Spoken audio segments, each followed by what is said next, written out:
सभी बच्चों को जय हिंद। मैं सुरेश उके, स्थान कुंटा, जिला सुकमा, छत्तीसगढ़। बच्चों, आज हम कक्षा 10वीं विषय सामाजिक विज्ञान अध्याय 21 वैश्वीकरण पढ़ेंगे। बच्चों, पाठ योजना के अंतर्गत हमारे अध्यापन बिंदु इस प्रकार है। पहला, वैश्वीकरण से अभिप्राय। दूसरा, विश्व के देशों को जोड़ने वाले पहलू। इसके अंतर्गत अंतर्देशीय उत्पादन, बहुराष्ट्रीय कंपनियां, वैश्वीकरण, वैश्वीकरण के कारक, परिवहन एवं संचार के खर्चों में गिरावट, भारत में वैश्वीकरण का प्रभाव, वैश्वीकरण से प्रतिस्पर्धा और रोजगार की अनिश्चितता, बढ़ती आर्थिक असमानता। तो हम इन विषयों पर अध्ययन करेंगे। तो बच्चों, अब हम अपना लेसन स्टार्ट करते हैं। अध्याय 21 वैश्वीकरण। बच्चों, हम इस पृथ्वी में रहते हैं। इस पृथ्वी पर कई देश हैं और इन कई देशों में कई लोग रहते हैं। इन सारे लोगों को एक साथ जोड़ना, विश्व में वसुधैव कुटुंबकम की भावना का विकास करना। इसके लिए लोगों के बीच ज्ञान का प्रवाह, पूंजी का प्रवाह, लोगों का प्रवाह, व्यापार, संस्कृति एवं सभ्यता का प्रवाह के द्वारा विश्व के लोगों को मिलाना और मिलाकर एक करना, यही है वैश्वीकरण। वैश्वीकरण कहने का तात्पर्य एक देश की अर्थव्यवस्था को दूसरे देश की अर्थव्यवस्था के साथ जोड़ना वैश्वीकरण कहलाता है। तो बच्चों, वैश्वीकरण के अंतर्गत हम देखते हैं कि हमारे आसपास ऐसी कौन कौन सी चीजें उपलब्ध है जो हमें दूसरे देशों से जोड़ती है। हमने अपने घरों के आसपास विदेशों में बने मोबाइल एवं खिलौने देखे होंगे। हमारे बाजार में एलजी, सैमसंग कंपनियां, उनके मोबाइल, ये सब साउथ कोरिया की कंपनी है। इसी प्रकार से इलेक्ट्रॉनिक सामान ये हमारे देश में काफी उपलब्ध है और जिसका उपयोग हम प्रतिदिन करते आ रहे हैं। बच्चों के खेले जाने वाले खिलौने, तो कार जैसी कंपनी जो बच्चों के खिलौने बनाती है, हॉट व्हील्स बनाने वाली कंपनी यूनाइटेड किंगडम, तो यहां से खिलौने भारत जो है बड़ी मात्रा में आयात करता है। तो ये भी जो है वो दो देश को जोड़ रहे हैं और ये वैश्वीकरण है। उसी प्रकार से हम देखते हैं टीवी के माध्यम से। हम क्रिकेट के बहुत फैन हैं। जब भी हमको समाचार मिलता है कि आज भारत और ऑस्ट्रेलिया का मैच है, भारत पाकिस्तान का मैच है, हम सारा काम छोड़ करके समय को ध्यान में रखते हैं और टीवी के सामने उपस्थित हो जाते हैं। तो टीवी के माध्यम से विश्व भर में हो रही गतिविधियों व घटनाओं का सीधे त्वरित प्रसारण देख पाते हैं। आजकल इंटरनेट के जरिए दुनिया भर की चीजों के बारे में हमको तुरंत पता चल जाता है।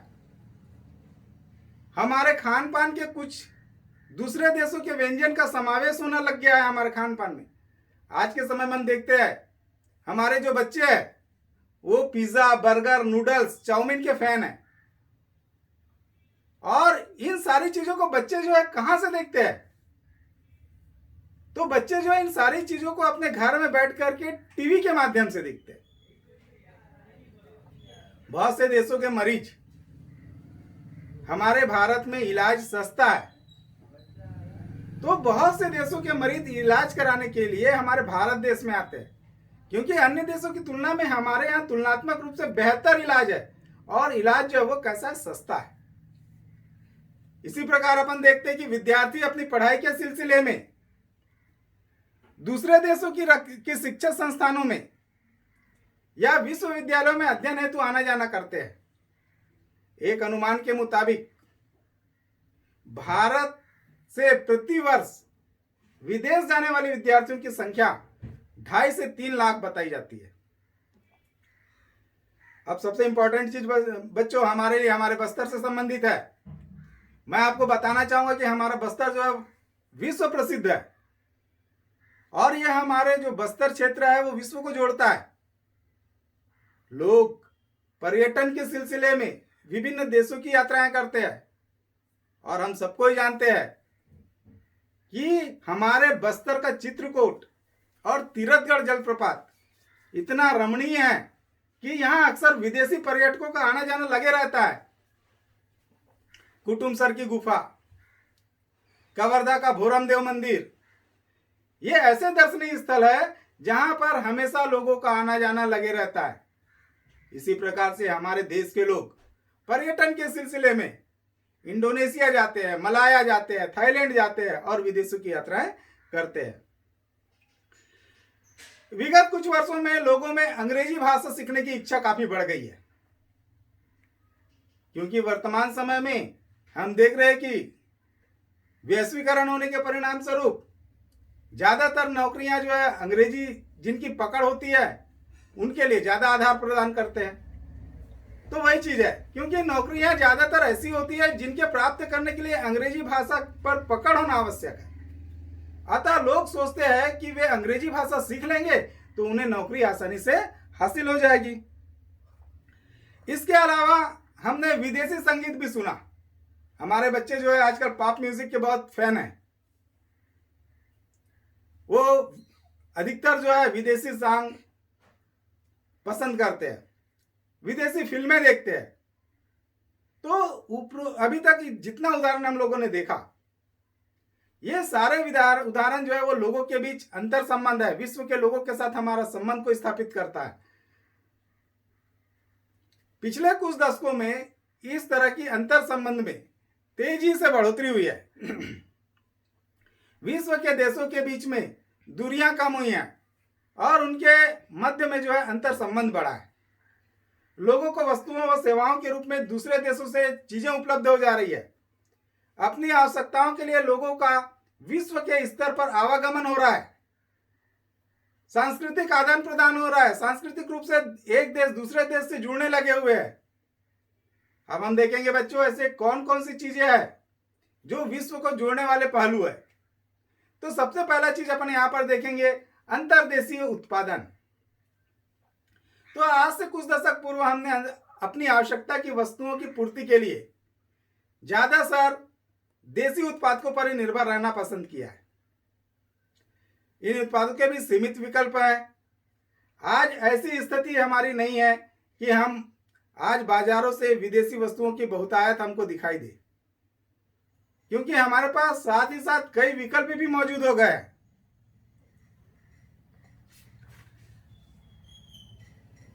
अब हम देखते हैं कि कई सारी जो वस्तुएं हैं जो हम विदेशों से मंगाते थे, आज उसी प्रकार की कई वैरायटी हमको हमारे देश में देखने को मिल जाती है। जैसे देखते हैं मोबाइल की कई कंपनियां हैं, जूते की कई कंपनियां हैं जो हमको हमारे देश में ही उपलब्ध हो जा रही है ना। साथ ही साथ हम कई सारी जो नए नए मॉडल है उसको देसी और विदेशी कारें, मोटरसाइकिल, ट्रक दौड़ती हुई जो हमको आज नजर आ रही है।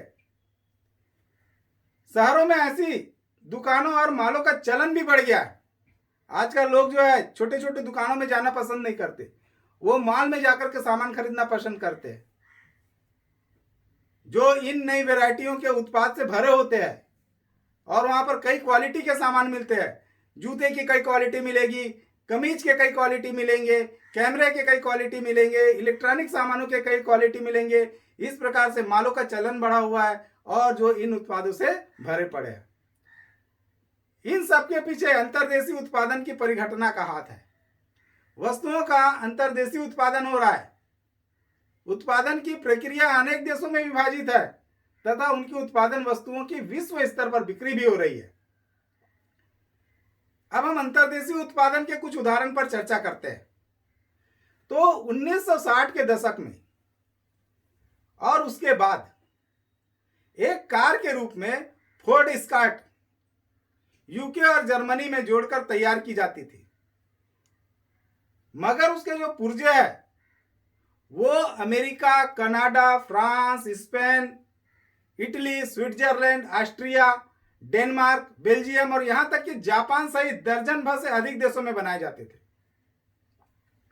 तो इस रणनीति के तहत फोर्ड स्कॉट जो कंपनी थी यूके और जर्मनी की, उन देशों में कार उत्पादन को प्राथमिकता देती है जहां पर उसे कम मजदूरी में श्रमिक मिल जाए और वहां की सरकार जो है वो उदारीकरण हो, करों की दर कम हो। आज इस प्रकार की कई कंपनियां भारत में हैं और वे दुनिया भर से सामान मंगवाती है।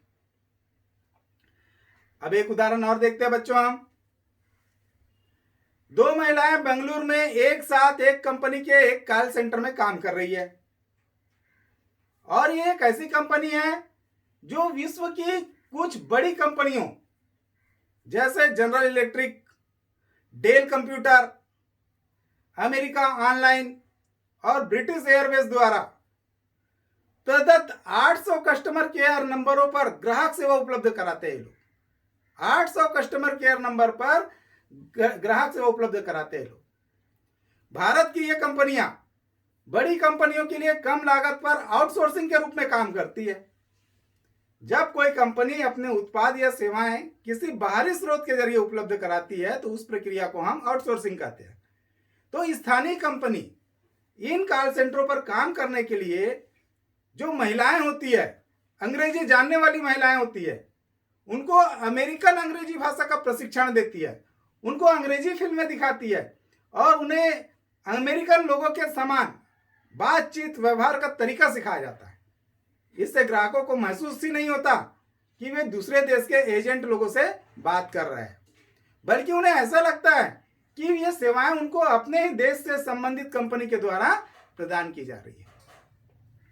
बड़ी कंपनियां जो आउटसोर्सिंग के रूप में स्थानीय कंपनियों की सेवाएं प्राप्त करने हेतु इस तरह के जिन केंद्रों की मदद ली जाती है उन्हें बीपीओ कहा जाता है, बिजनेस प्रोसेस आउटसोर्सिंग। इनसे बड़ी कंपनियों को कम लागत में सेवाएं उपलब्ध हो जाती है। ये सेंटर उन देशों में स्थापित किए जाते हैं जहां संचार साधन जैसे बुनियादी सुविधाओं का व्यापक विस्तार किया जा चुका है। आपने देखा होगा कि वस्तुओं एवं सेवाओं का अंतर्राष्ट्रीय उत्पादन किया जा रहा है। तो आज ऐसी कौन कौन सी कंपनियां हैं जो इस क्षेत्र में काम करती है, उनके बारे में अपन देखते हैं। तो अब देखते हैं बच्चों अपन बहुराष्ट्रीय कंपनियां। तो जो बहुराष्ट्रीय कंपनियां होती है जो एक से अधिक देशों में वस्तुओं के उत्पादन पर नियंत्रण तथा स्वामित्व रखती है और इनके द्वारा उत्पादन के लिए कच्चे माल की तलाश पूरे विश्व में की जाती है और जो प्राप्त उत्पादन की विश्व स्तर पर बिक्री की जाती है। बहुराष्ट्रीय कंपनियां उन्हीं देशों में अपनी इकाइयां लगाने को प्राथमिकता देती है जहां पर उनको कच्चे माल आसानी से उपलब्ध हो जाए, सस्ती दरों पर उनको प्रशिक्षित और अप्रशिक्षित श्रमिक भी प्राप्त हो जाए। अपनी इकाई लगाने के लिए पूर्व ये कंपनियां सरकारी नीतियों पर भी नजर रखती है। सरकार का उदारीकरण की नीति होना चाहिए, आयात निर्यात की नीति जो है शिथिल होना चाहिए। तो जिन देशों में सरकारी नीतियां लचीली होती है, आयात निर्यात की नीति को शिथिल करना उदारीकरण कहलाता है। तो बच्चों कभी कभी परीक्षा में पूछा जाता है उदारीकरण क्या है, तो आपको बताना है आयात निर्यात की नीति को शिथिल करना उदारीकरण कहलाता है। तो देशों की सरकारी नीतियां लचीली होती है तथा करों की दर कम होती है तथा इकाइयां लगाने इन कंपनियों द्वारा प्राथमिकता दी जाती है। तो ये जो बहुराष्ट्रीय कंपनियां होती है वो चाहती है कि जो सरकार की नीतियां हैं वो कंपनी के अनुकूल हो। कहने का मतलब यह है कि टैक्स कम लगे, बस कच्चे माल कम मूल्य पर उपलब्ध हो जाए, सस्ते श्रमिक मिल जाए, इस प्रकार। तो बहुराष्ट्रीय कंपनियों के पास में बहुत पैसा होता है, बड़ी कंपनी होती है, अनेक देशों में कंपनी फैली होती है, तो उनके पास पैसा बहुत होता है, उनके पास विशाल पूंजी होती है। जब भी ये किसी देश में पूंजी निवेश करते हैं तो अपने साथ नवीन तकनीक भी लेकर आते हैं अपने देशों से। तो इन तकनीकों की मदद से उनकी उत्पादन शक्ति बहुत अधिक होती है और ये वस्तुएं नवीनतम मॉडल की बाजार में प्रस्तुत होती है, नए मॉडल वो प्रस्तुत होते हैं बाजार में। परिणाम स्वरूप उनका जो उत्पादन होता है उसकी गुणवत्ता और छवि को लेकर उनमें एक सजगता दिखाई देती है। तो कई बहुराष्ट्रीय कंपनियां स्थानीय कंपनियों को अधिकृत कर उत्पादन गतिविधियों का प्रसार भी करती है। अब हम देखते हैं इस प्रकार की कौन सी कंपनियां हैं जो स्थानीय कंपनियों का अधिग्रहण कर लेती है और अपने उत्पादन का प्रसार करती है। तो यहाँ पर एक लाफार्ज कंपनी की बात बताई गई है। तो लाफार्ज जो है फ्रांस की प्रतिष्ठित अंतरराष्ट्रीय सीमेंट कंपनी है लाफार्ज, जिसने अपने व्यापार को बढ़ाने के लिए ब्रिटेन व युगांडा जैसे कई देशों में अपने कारखाने स्थापित किए हैं। और इस कंपनी का जो मुख्य उत्पादन सीमेंट है और कंक्रीट है। तो कंपनी ने भारत में वर्ष 1999 में टाटा स्टील सीमेंट और 2001 में रेमंड सीमेंट की फैक्ट्रियों को अधिग्रहण कर लिया और उत्पादन का कार्य शुरू किया। और ये दोनों फैक्ट्रियां कहां पर थी? टाटा स्टील कंपनी और रेमंड सीमेंट कंपनी, ये दोनों ही हमारे छत्तीसगढ़ में थी।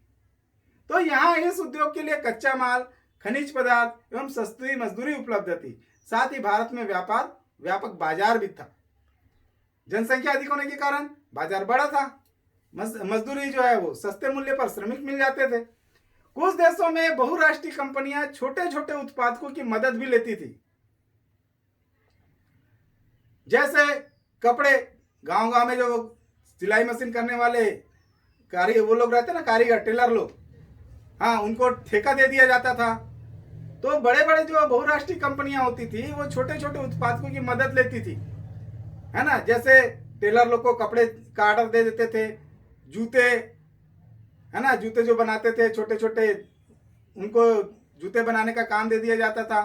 खेल सामग्री बनाने वालों को खेल सामग्री का काम दे दिया जाता था। खिलौना बनाने वाले को खिलौने का ऑर्डर दे दिया जाता था। तो छोटे उत्पादकों को यह काम दे दिया जाता था तथा जो निर्मित वस्तुएं थे उनको वह खरीद कर ले जाते थे। काम यहाँ के स्थानीय लोग करते थे और जब वो लोग, विदेशी लोग खरीद कर ले जाते थे तो उसमें अपना ब्रांड लगा देते थे और ब्रांड के नाम पर बाजार में बेच दिया जाता था। उदाहरण के लिए पंजाब प्रांत के लुधियाना में कई घरों में महिलाएं जो है बहुराष्ट्रीय कंपनियों के द्वारा फुटबॉल के निर्माण का कार्य करती थी। इन वस्तुओं का वितरण और डिजाइन बहुराष्ट्रीय कंपनियां तैयार करती थी और ठेकेदारों के जरिए कारीगरों तक पहुंचाती थी। सस्ते दरों में कारीगरों के द्वारा तैयार ये वस्तुएं जो है दुनिया के बाजारों में निर्यात किया जाता था, जहां बड़ी दुकानों और माल में इन्हें बड़ी मार्जिन के साथ बेचा जाता था। गांव में कम मूल्य पर कारीगरों से कराया जाता था और इसी चीज को, इन्हीं वस्तुओं को माल में ले जाकर के उच्च दामों पर अपना ब्रांड लगाकर बेचते थे, अधिक मूल्य पर। तो बहुराष्ट्रीय कंपनियों द्वारा कभी कभी स्थानीय कंपनी के साथ संयुक्त उपक्रम भी चलाया जाता है। जैसे 1995 में अमेरिकी कंपनी फोर्ड मोटर्स के द्वारा जो भारतीय कंपनी है महिंद्रा के साथ संयुक्त उपक्रम चलाकर कारों के उत्पादन करने लगे। ये कारें न केवल भारत में बिकती है बल्कि दूसरे देशों में भी उनका निर्यात किया जाता है।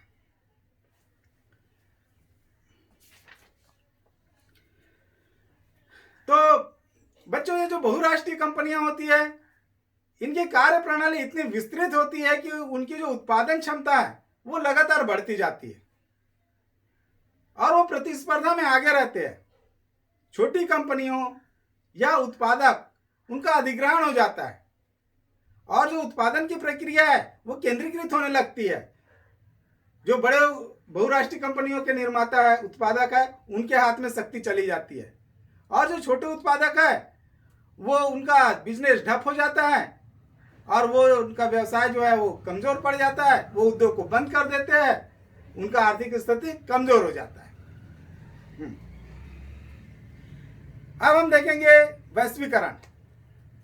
तो विगत 2 दशक से अधिकांश बहुराष्ट्रीय कंपनियां विश्व में उन स्थानों की तलाश कर रही है जो उनके लिए उत्पादन के लिए सस्ते हो। इन बहुराष्ट्रीय कंपनियों के निवेश में वृद्धि हो रही है। ज्यादा से ज्यादा पैसा वो विदेश में लगा रहे हैं जहां पर सस्ते दर पर उनको श्रमिक मिल जाए, कच्चा माल मिल जाए। साथ ही विभिन्न देशों के लिए व्यापार में भी वृद्धि हो रही है। विदेशी व्यापार का एक बड़ा भाग जो है बहुराष्ट्रीय कंपनियों के द्वारा नियंत्रित किया जाता है। अधिक विदेशी व्यापार और अधिक निवेश के परिणाम स्वरूप विभिन्न देशों के जो बाजार है और उत्पादन है वहां पर एकीकरण हो रहा है। विभिन्न देशों के बीच में परस्पर सहयोग और तीव्र एकीकरण की प्रक्रिया को ही हम यहाँ पर वैश्वीकरण कहते हैं। अधिक से अधिक वस्तुएं, सेवाएं, निवेश और प्रौद्योगिकी का आदान प्रदान हो रहा है।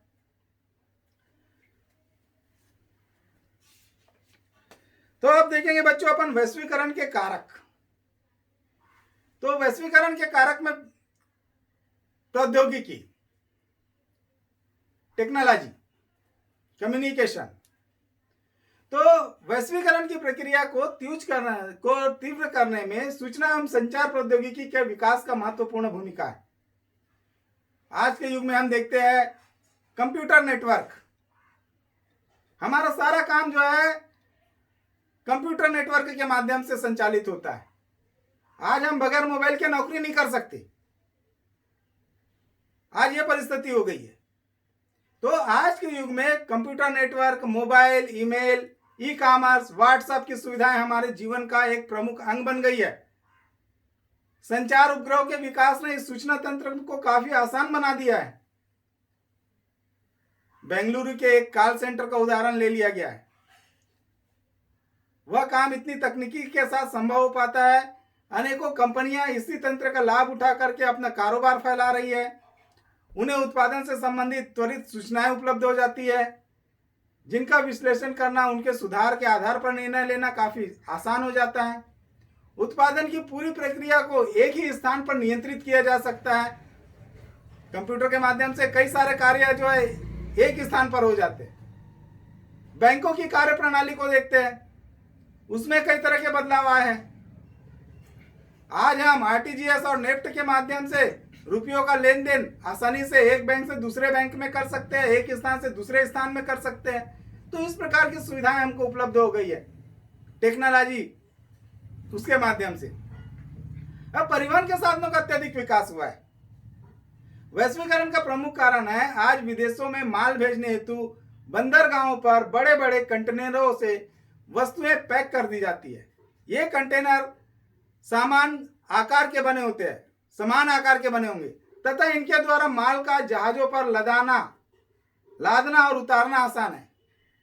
आजकल कई प्रकार के वातानुकूलित कंटेनर वो भी उपलब्ध हो गए हैं, जिनसे हमारा माल जो है कई समय तक उस कंटेनर में सुरक्षित रहता है, जब तक कि वो अगले देश में पहुंच न जाए।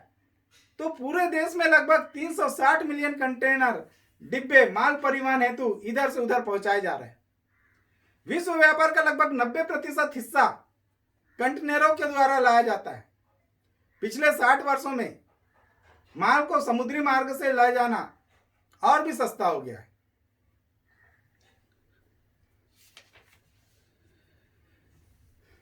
अब हम देखेंगे परिवहन और संचार के खर्चों में गिरावट। वैश्वीकरण के कारण परिवहन और संचार के खर्चों में गिरावट आई है। तो पिछली एक सदी में परिवहन एवं संचार के खर्चों में तेजी से गिरावट आई है। खासकर बीते 50 वर्षों में, वर्ष 1970 की तुलना में सन 2000 तक रेल भाड़ा लगभग आधा हो गया है। इसी तरह सड़क परिवहन में भी 40% से कमी हुई है। वैश्विक स्तर पर देखते हैं हवाई परिवहन, हवाई यात्रा हम करते हैं तो 1955 की तुलना में उसकी दर में मात्र 6% रह गई है। इस प्रकार से कमी आई है। उसी प्रकार से हम दूरसंचार की बात करें, मोबाइल सेवा, तो 1931 की तुलना में आज हम देखते हैं कि आज हमको किस प्रकार से इसमें जो इसका दर है उसमें गिरावट आई है।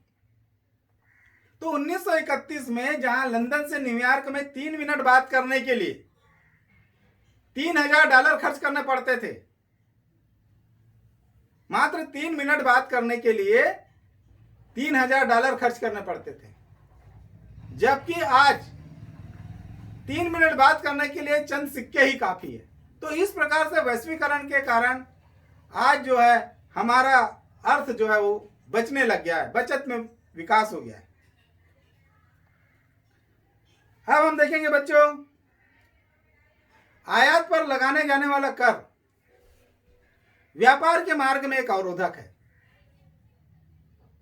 क्योंकि वह कुछ प्रतिबंध लगाता है और प्रायः सरकारें इस अवरोधक का प्रयोग विदेशी व्यापार में वृद्धि या कटौती करने हेतु लगाते हैं। देश में किस प्रकार की वस्तुओं का कितनी मात्रा में आयात हो, इसका निर्णय कर के जरिए किया जाता है, टैक्स के जरिए किया जाता है। भारत सरकार ने देश के उत्पादकों को विदेशी प्रतिस्पर्धा से संरक्षण प्रदान करने के लिए विदेशी व्यापार तथा निवेश पर प्रतिबंध लगा दिया था। 1950 एवं 1960 के दशकों में भारतीय उद्योगों का उदय हो रहा था और आयात में खुली छूट से इस प्रक्रिया को नुकसान हो सकता था। भारत ने केवल अनिवार्य चीजें जैसे मशीनरी, उर्वरक और पेट्रोलियम के आयात को ही अनुमति दी थी। ध्यान दीजिए कि सभी विकसित देशों ने विकास के आरंभिक चरणों में घरेलू उत्पादकों को ही विभिन्न तरीकों से संरक्षण दिया है। विश्व स्तर पर हो रहे बदलाव और वैश्वीकरण के प्रभाव से भारत सरकार ने वर्ष 1991 में आर्थिक नीतियों में कुछ दूरगामी परिवर्तन किया। भारतीय उत्पादकों को विश्व के उत्पादकों के साथ में प्रतिस्पर्धा करने का समय आ गया है। प्रतिस्पर्धा से देश में उत्पादकों के प्रदर्शन में सुधार होगा, कंपटीशन की भावना आएगी। वो विदेशी लोगों से अधिक उत्तम किस्म की वस्तुओं का निर्माण करेंगे। इस निर्णय का प्रभावशाली अंतर्राष्ट्रीय संगठनों ने भी समर्थन किया। विदेशी व्यापार व निवेश पर से प्रतिबंध को काफी हद तक हटा दिया गया है। प्रतिबंध को हटाने से आयात निर्यात सुगम हुआ है।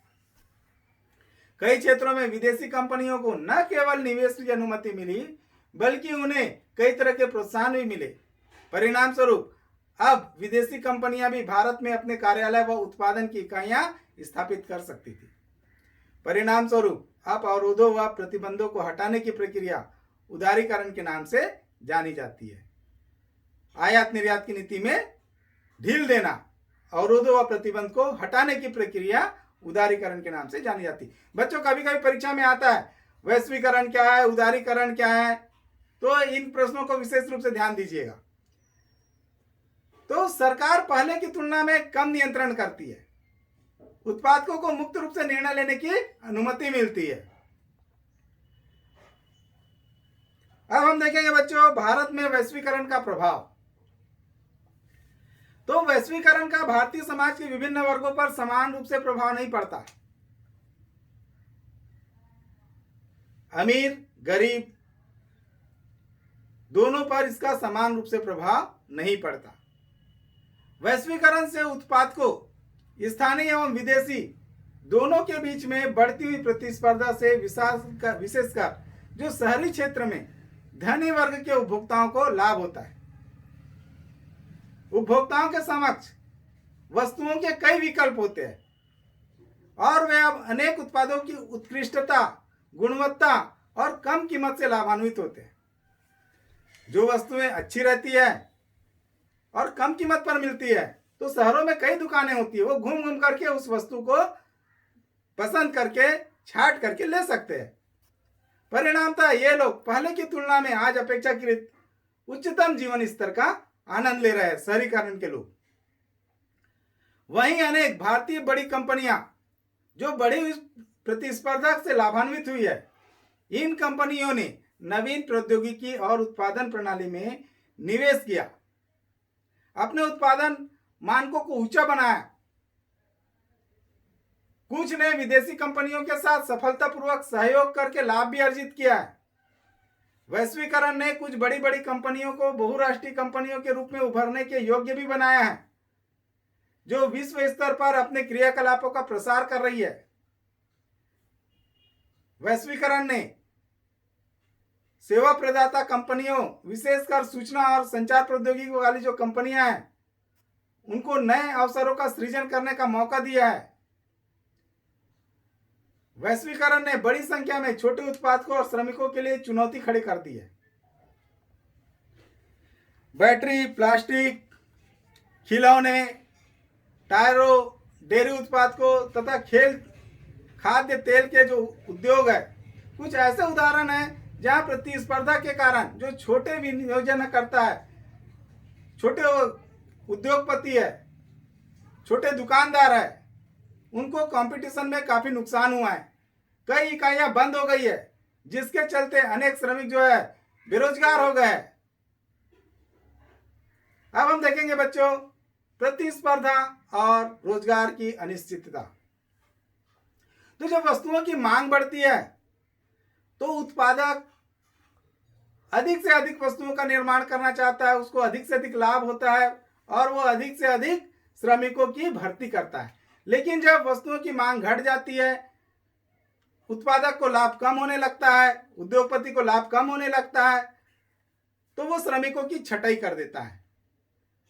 तो इस प्रकार की स्थिति यहां पर देखने को मिलती है। तो प्रतिस्पर्धा और रोजगार की अनिश्चितता, तो वैश्वीकरण और प्रतिस्पर्धा के दबाव ने श्रमिकों के जीवन को व्यापक रूप से प्रभावित किया है।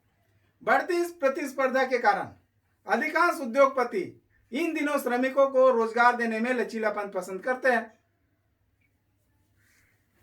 जब वस्तुओं के मूल्य बढ़ जाते हैं, लाभ होता है, तो अधिक से अधिक श्रमिकों को रखते हैं, अधिक लाभ कमाते उद्योगपति।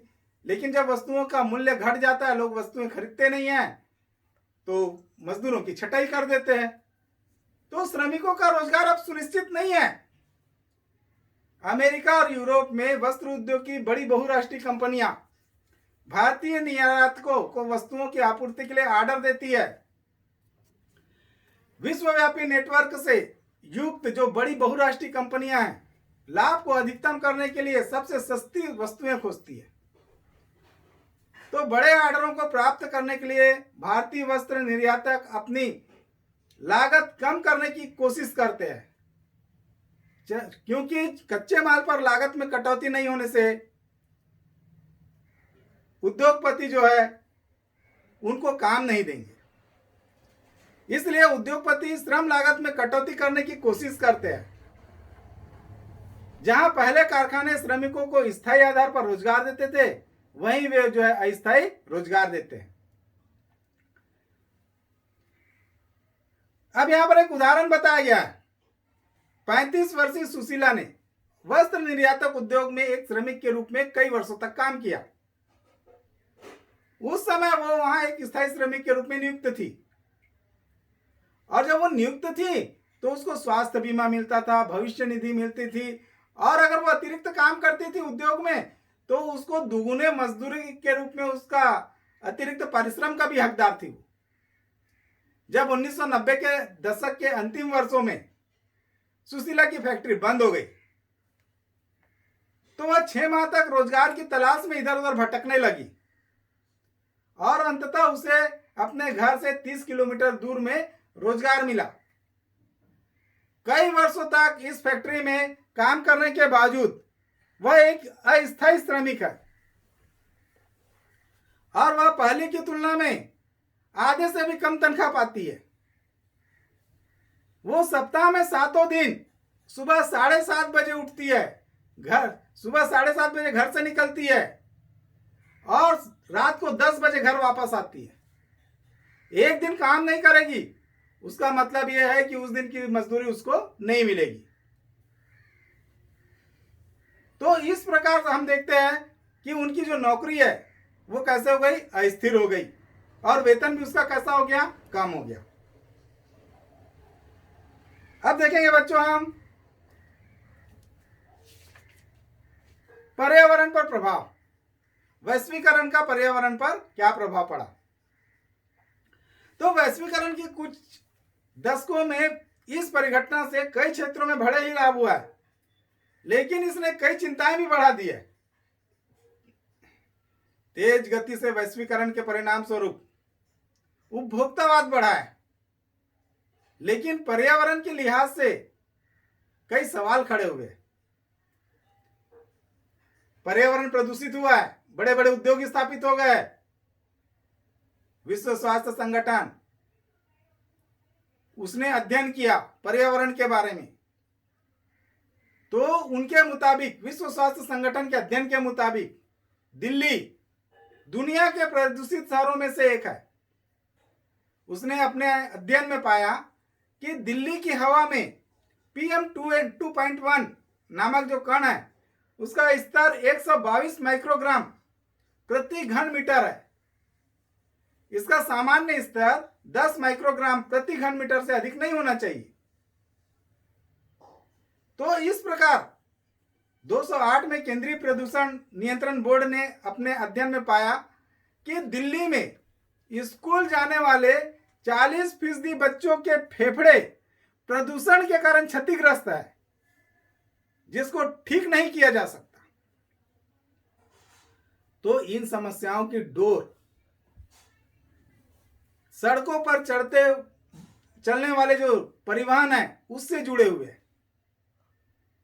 बड़ी बड़ी जो मोटर गाड़ियां सड़कों पर चल रही है ना, वो है बच्चों के फेफड़े जो प्रतिदिन प्रदूषण के कारण प्रदूषित है।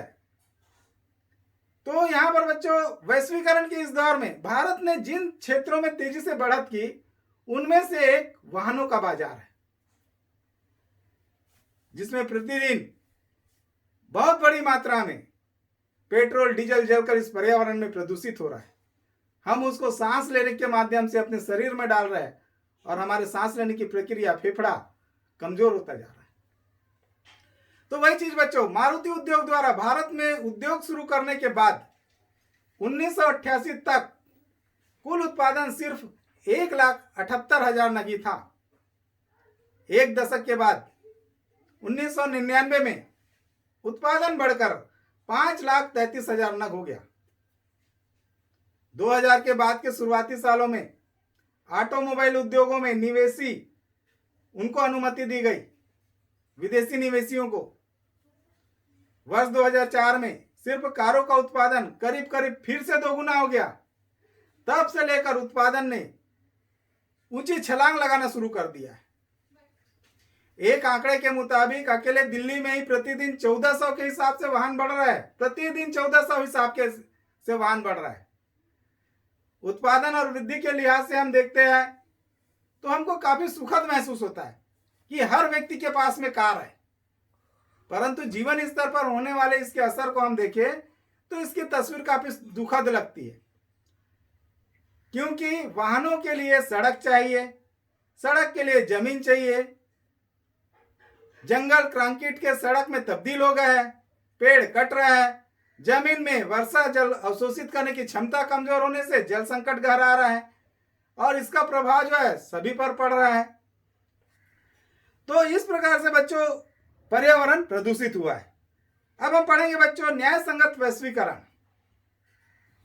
न्याय संगत वैश्वीकरण, तो बच्चों वैश्वीकरण विभिन्न देशों के बीच में तीव्र एकीकरण की प्रक्रिया है। यह अधिकतर विदेशी निवेश और विदेशी व्यापार के द्वारा संभव हो रहा है। बहुराष्ट्रीय कंपनियां वैश्वीकरण प्रक्रिया में अपनी मुख्य भूमिका निभा रही है। अधिक से अधिक बहुराष्ट्रीय कंपनियां विश्व के उन स्थानों को खोज रही है जो उनके उत्पादन के लिए ज्यादा सस्ते हो। देशों के बीच में उत्पादन को संगठित करने में प्रौद्योगिकी, विशेषकर सूचना प्रौद्योगिकी ने एक महत्वपूर्ण भूमिका निभाई है, जो देशों को एक साथ मिला रही है, संगठित कर रही है। साथ ही व्यापार और निवेश में उदारीकरण ने व्यापार और निवेश में जो बाधाएं थी उसको हटा करके वैश्वीकरण को सुगम बना दिया। वैश्वीकरण से धनी उपभोक्ता और कुशल, शिक्षित और धनी उत्पादक ही लाभान्वित हो रहे हैं, परंतु जो प्रतिस्पर्धा में अनेक जो छोटे उत्पादक थे और जो छोटे श्रमिक लोग थे वो लोग प्रभावित हुए।